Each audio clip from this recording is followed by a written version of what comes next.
صل علی رسول الکریم اما بعد فاعوذ باللہ من الشیطان الرجیم بسم اللہ الرحمن الرحیم قال اللہ تبارک وتعالی فی الکلام المجید والفرقان الحمید وهو رب العرش العظیم وقال اللہ تعالی فی مقام آخر وسع کرسیہ السماوات والارض صدق اللہ العظیم۔ معزز سامعین، آج کی ویڈیو عرش اور کرسی کے حوالے سے کچھ بات کرنی ہے، تو اس میں سب سے پہلے نمبر پر خطبے کے اندر جو آیت کریمہ تلاوت کی گئی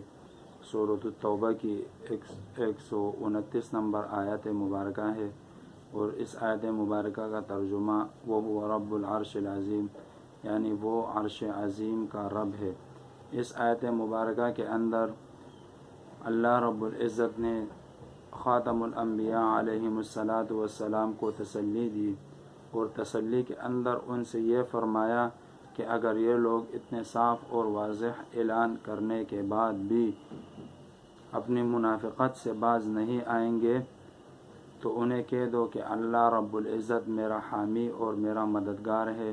اور تمہارے شرور اور آفات سے کفایت کرے گا، اور مجھے تم پر غالب کرے گا، پھر اسی پر میرا بھروسہ ہے، پھر دیکھ لینا کون کامیاب ہے اور کون ناکام،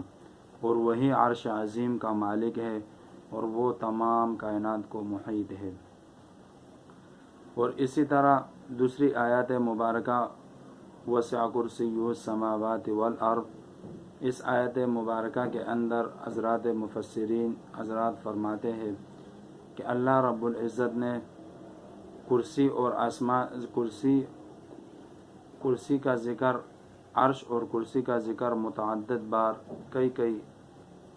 آیاتوں کے اندر ذکر فرمایا ہے۔ تو اس آیت مبارکہ کے تفسیر کے اندر علماء کرام یہ فرماتے ہیں کہ اس کرسی کی حیت اور کیفیت میں بات نہیں کرنی چاہیے، یعنی یہ ہمیں معلوم نہیں ہے،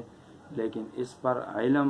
اس پر یقین رکھنا چاہیے کہ اللہ رب العزت نے کہہ دیا تو یہ ہوگا اس طرح۔ اور اسی طرح حضرت ابن عباس رضی اللہ تعالی عنہ فرماتے ہیں کہ کرسی کے اندر ساتوں زمین اور ساتوں آسمان ایسے ہیں جیسے کہ کسی ڈال کے اندر 7 درہم ڈال دیے جائے۔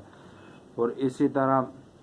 ایک اور روایت میں ہے کہ رسول اللہ صلی اللہ علیہ وسلم نے فرمایا کہ ساتوں زمین اور ساتوں آسمان، زمین کے کرسی، ساتوں زمین اور ساتوں آسمان کرسی کے مقابلے میں ایسے ہے جیسے کہ کسی بیابان میں چلا پڑا ہوا ہو، یعنی اتنا بڑا بیابان، اس کے اندر ایک چھوٹے سے چلے کی کوئی قدر اور کوئی قیمت نہیں ہوتی۔ اسی طرح اللہ رب العزت کے کرسی کے مقابلے کے اندر اس زمین اور آسمان کی کوئی قدر اور قیمت نہیں ہے، یعنی کرسی کے مقابلے میں یہ زمین اور آسمان اس قدر اور اتنے چھوٹے ہیں کہ اللہ رب العزت کے حضور صلی اللہ علیہ وسلم کا ارشاد مبارک ہے کہ یہ اس طرح ہے کہ جیسے کہ ایک بڑے میدان کے اندر ایک چھوٹا سا چھلا پڑا ہوا ہوتا ہے تو اس کا کوئی اعتبار نہیں ہوتا۔ اور اسی طرح بعض حضرات فرماتے ہیں کہ کرسی سے مراد علم اور قدرت ہے، یعنی وسع کرسیہ السماوات والارض، اللہ رب العزت کی کرسی جو زمین اور آسمانوں سے ہے وسیع ہے۔ تو بعض حضرات یہ فرماتے ہیں کہ اس کرسی سے مراد یہاں پر علم اور قدرت ہے، اور جو کہ ہر چیز پر وسیع ہے۔ اللہ رب العزت سے دعا ہے کہ اللہ رب العزت ہمیں اس پر عمل کرنے کی اور دوسروں تک پہنچانے کی توفیق عطا فرمائے۔ وآخر دعوانا ان الحمد للہ۔